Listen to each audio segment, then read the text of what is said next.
Some viewers have contacted us concerned about the frequency of vehicles hitting deer.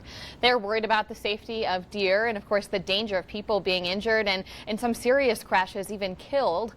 We are told this trend is really happening along Highway 115 south of Colorado Springs between Star Ranch Road and Keaton Ranch Road, a distance of 7 miles. After hitting a deer myself in the car as a passenger, there is a lot of wildlife through this area. So I think the concerns are pretty well defined, with a lot of people noticing this. KRDO 13 Scott Harrison, the Road Warrior, is live in the newsroom with how now viewers are asking for some more wildlife fencing along the highway in that area. But Scott, it sounds like that might be a bit of a challenge.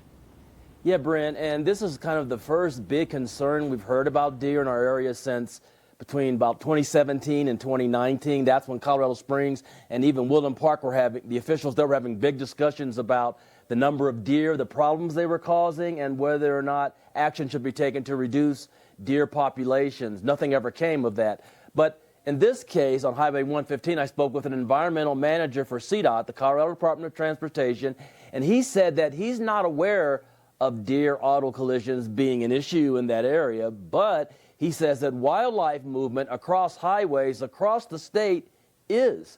The Colorado manager, the CDOT manager, I should say, says that CDOT has installed wildlife fencing, like we're showing you right here, on around a half mile on each side of the Rock Creek Bridge. That bridge was part of the improvement project, you may remember, on Highway 115 through that area to the Fremont County line that CDOT finished last year.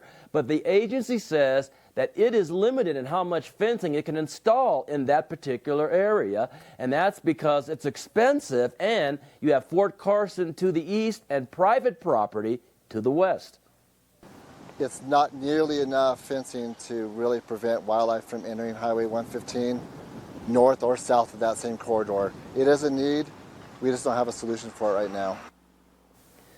The CDOT is trying to do more.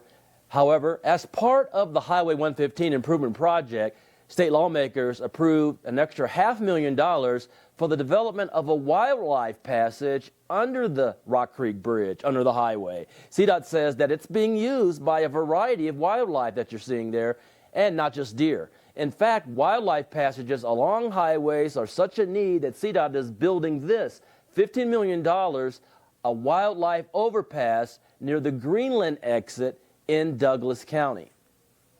So, kind of impressive to see that, and that kind of emphasizes the need for things to help wildlife get safely across the highway so that we don't get hurt or killed by collisions. Coming up in our next half hour, we'll hear from a local man who has survived not one but two of these deer auto collisions. Live in the newsroom, I'm the Road Warrior, Scott Harrison for KRDO 13. Scott, thanks so much.